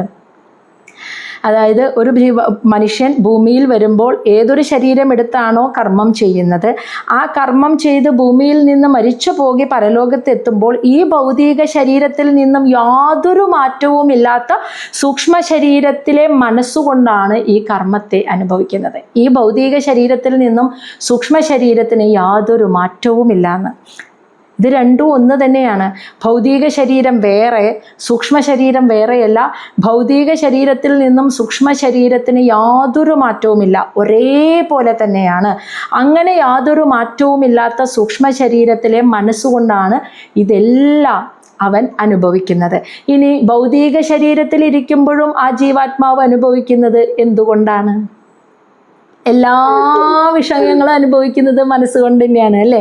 അപ്പോൾ മരിച്ചു പോയി കഴിഞ്ഞാൽ സൂക്ഷ്മ ശരീരം ഈ ഭൗതിക ശരീരത്തിൻ്റെ അതേ ഷേപ്പിൽ തന്നെയാണ് സൂക്ഷ്മ ശരീരം. ആ സൂക്ഷ്മ ശരീരത്തിലിരുന്ന് ആ ജീവാത്മാവും എല്ലാ വിഷയങ്ങളും എല്ലാ കർമ്മഫലങ്ങളും അനുഭവിക്കുന്നത് ആ മനസ്സുകൊണ്ട് തന്നെയാണ്. മനസ്സിലായ? അപ്പം ശരീരവും മനസ്സും വെവ്വേറെ എന്നാണ് പ്രാചീന ബർഹിസ് വിചാരിച്ചത്. അത് വെവ്വേറെയല്ല. മനസ്സിലായ? സ്ഥൂല ശരീരത്തിലിരുന്നു കൊണ്ടാണെങ്കിലും എല്ലാം അനുഭവിക്കുന്നത് മനസ്സുകൊണ്ടാണ്, സൂക്ഷ്മ ശരീരത്തിലിരിക്കുന്നതുകൊണ്ടും എല്ലാം അനുഭവിക്കുന്നത് മനസ്സുകൊണ്ടാണ്. അപ്പോൾ ഇഹലോകത്തിലും പരലോകത്തിലും പരമമായ ശാന്തി കിട്ടണമെങ്കിൽ ഈ മനസ്സിനെ ഭഗവാനിൽ അർപ്പിക്കണം. അപ്പം ആ ലോകത്ത് പോയിട്ട് കർമ്മഫലം അനുഭവിക്കുമ്പോഴും അനുഭവിക്കുന്ന മനസ്സ് ഭഗവാനിലാണെങ്കിൽ കിട്ടുന്ന കർമ്മഫലം അവനെ ബാധിക്കുകയില്ല. ഭൂമിയിൽ ജീവിക്കുമ്പോൾ അനുഭവിക്കുന്ന സന്തോഷങ്ങളും സുഖങ്ങളും എന്ത് തന്നെയാണെങ്കിലും അനുഭവിക്കുന്ന മനസ്സാണെങ്കിൽ ആ മനസ്സ് ഭഗവാനിലാണെങ്കിൽ ആ സുഖദുഃഖങ്ങൾ ആ മനസ്സിനെ ബാധിക്കാതെ അവൻ ബാലൻസ്ഡ് ആയിരിക്കും. അപ്പം 2 ലോകത്താണെങ്കിലും ഇതിനെ അനുഭവിക്കുന്ന ആൾ 2 ശരീരത്തിലിരുന്നു കൊണ്ടും അനുഭവിക്കുന്നത് മനസ്സാണെങ്കിൽ ഈ മനസ്സിനെ ഭഗവാനിൽ അർപ്പിച്ചു കഴിഞ്ഞാൽ ഇഹലോകത്തും പരലോകത്തും പരമമായ ശാന്തിയെ പ്രാപിക്കാൻ സാധിക്കും. അതാണ് ആ പറഞ്ഞു കൊടുത്തത്. ഇനി ലാസ്റ്റത്തെ ശ്ലോകം. ശയാനം ഇമം ഉത്സൃജ്യ ശ്വസന്തം പുരുഷഃ യഥാ കർമ്മ ആത്മനി ആഹിതം ഭുങ്ക്തേ താദൃശേന ഇതരേണ വാ. എന്നിട്ട് പറയാണ് ശയാനം ഉറങ്ങുന്ന സമയത്ത് പുരുഷഃ ഒരു മനുഷ്യൻ യഥാ എപ്രകാരമാണോ ശയാനം ഉറങ്ങുന്ന സമയത്ത് ഇമം ആ സ്ഥൂല ശരീരത്തിൽ ഉത്സൃജ്യേ ശ്വസന്തം അതായത് ശ്വസിക്കുന്നതുണ്ട്, എന്നാൽ ആ സ്ഥൂല ശരീരത്തെ ഉത്സൃജ്യ എന്ന് വെച്ചാൽ ഉപേക്ഷിക്കുക എന്ന് വെച്ചാൽ ഞാൻ ഈ സ്ഥൂല ശരീരത്തിലാണ് ഇരിക്കുന്നത് എന്ന് അവനറിയോ? ഒരു പുരുഷൻ സുഖമായിട്ട് സ്വന്തം വീട്ടിലെ ഒരു മനുഷ്യൻ അവൻ്റെ കിടക്കയിൽ കിടന്ന് നല്ല ഗാഢ നിദ്രയിലാണെങ്കിൽ അവന് ശ്വാസം ഉണ്ടാവില്ലേ? തീർച്ചയായിട്ടും അവൻ ശ്വസിക്കുന്നുണ്ട് അല്ലേ? ശ്വസിക്കുന്ന ഈ ശരീരത്തെ, ഉറക്കത്തിൽ ശ്വസിക്കുന്ന ഈ ശരീരത്തെ പക്ഷെ അവൻ അറിയുന്നുണ്ടോ? ആ സ്ഥൂല ശരീരത്തെ ഇല്ല.